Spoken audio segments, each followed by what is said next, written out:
Action. So today we're doing a little experiment with the law of conservation of energy, and we're going to look at the impulse acting on a cannon. Over here I've got a cannon, a tennis ball cannon taped to a skateboard. And the purpose is today we're going to first shoot one ball, then we're going to shoot two balls, then we shoot three balls, and we're going to look at what happens to the impulse acting on the skateboard as we go from one to three balls. So right now, pause your video and make a prediction. What's going to happen to the skateboard as I shoot from one to two, then up to three balls? Give you a couple seconds. Now that you've unpaused, let's talk a little about the law of conservation of energy. Am I at the right spot, Jen? Yeah. Too close? Am I just perfect? No, you're perfect. Perfect. So law of conservation of energy, whatever momentum we start with, we have to end with. If there's no external forces acting on the cannon, such as friction, air drag, and whatnot. So this is the mass of the cannon before the kaboom, velocity of the cannon before the kaboom, well that's zero. Mass of the ball that's going to be stuffed inside times the velocity of the ball stuffed inside before the boom, so this is all zero before the kaboom. Afterwards, you can expect the cannon to go one direction, so that's going to be a negative velocity, and then the balls to go the other direction. The mass of the cannon is 2.4 kilograms. The mass of each ball is 60 grams or 0.06 kilograms.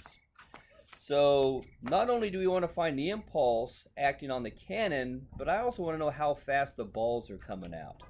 So first, we're going to find how fast the balls are actually coming out. So if I solve for V sub b, that the prime means afterwards, well, I'm going to first subtract that from both sides, but that's going to be a negative, so that's going to drop off anyway since it's the other direction. And so this is the velocity of the ball. This is a ratio of the masses because I divided out by 0.06. 2.4, the mass of the cannon divided by the mass of a single ball is 40. That means the cannon is 40 times more massive, so what do you think the velocity is going to be like of the cannon? Well, it should be like a 40th of what the velocity of the ball is. So in the experiment today, my helper, scientist Peyton, is going to record some times. So we're going to have to measure the velocity of the cannon going backwards. It's going to be much easier than measuring the velocity of the ball. The ball is going to be too fast. But the cannon being 40 times more massive is 1/40th the velocity. So it's going to be much easier for me to time how long it takes the ball to travel some measured distance. Okay? So Peyton, take your position over there. I forgot to grab my stopwatch. So let me grab my stopwatch and I'll be right with you guys. Okay, I've got my trusty stopwatch and it works. Okay, get ready for shot number one. You're gonna you can stand wherever there, Peyton. There we go. Okay, using the little Ronsonol lighter fluid, generous proportion. Our neighbors love us. Make sure I get a good mix. I gotta shake it around. It's the vapor that lights, not the actual liquid. And air back into there. Our neighbors love this. And scientist Peyton, can I have the Kingsford lighter on that box right by the ladder? It's on the ladder. Okay, then we'll have you stand back over there. Get ready to measure the time.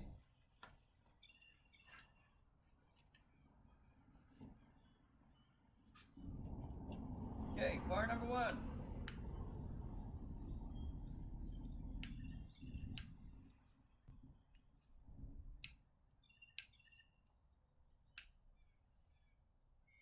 Oh my God.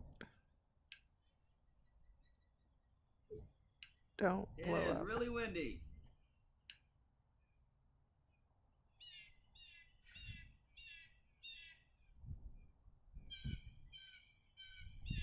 All right, Cindy, little mother's helper. One moment, please. Finally. One more shake and bake.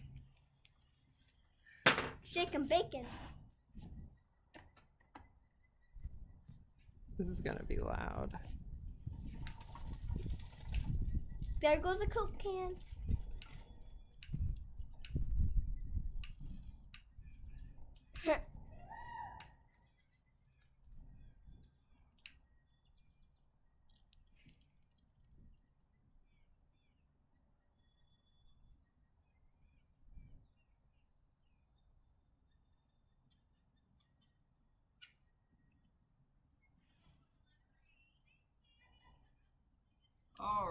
be just one more shake.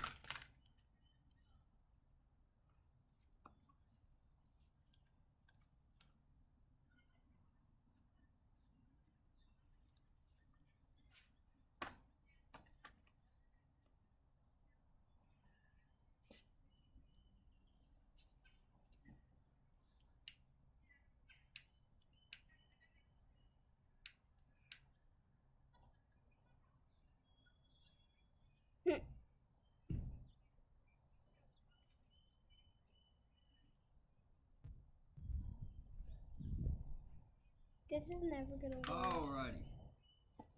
We're gonna pause the video, Mom. Take 2. Okay.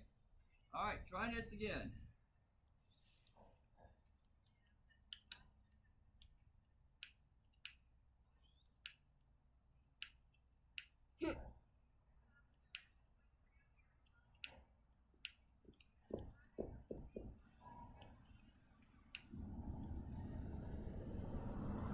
I can't stand the anticipation.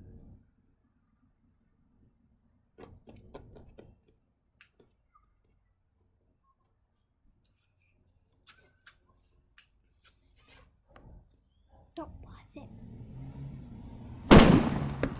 Whoa!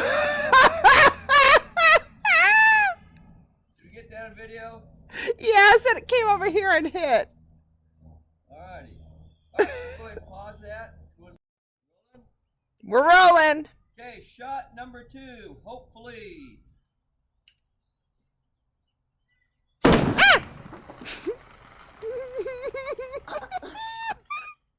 Okay. 0.97 seconds. Oh, pause. You rolling? I'm rolling. Okay, so this time we have 3 balls loaded up. The middle shot was 2. This is 3 balls. You notice it did travel quite a bit faster on that one. I'll try not to And- scream.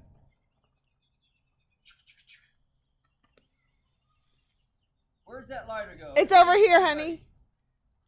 Peyton, it's right underneath the... There it is. There Give it it to is. Daddy. Okay, final shot.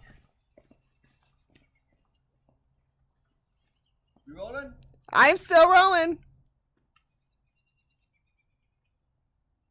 And timer.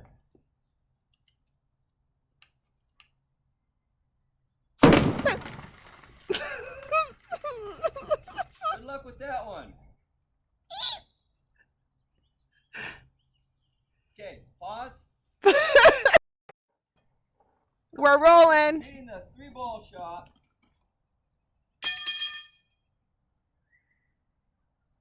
Hope it stays together this time.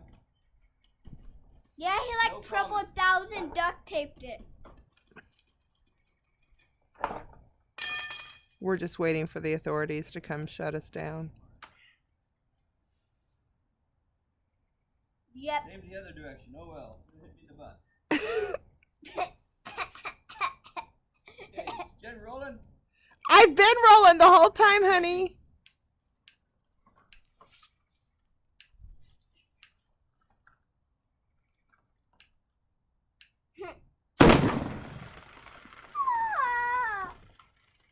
Close enough. Got 2 good shots in anyway. That'll be good enough. Alrighty. So, in recap. You might take your own data for this because mine's pretty crummy. You probably get it better off the video. It's 2 meters and about 2.4 seconds for 1 ball. About a second for 2 meters for the second ball, but that was pretty tricky in my timing. This all falls apart in the 3 balls because it keeps blowing apart. But there's some data. Have fun. Oh, so go back and find the velocity of the ball and then tell me what happens to the impulse on that. We'll put that on the Google class here shortly. Alrighty.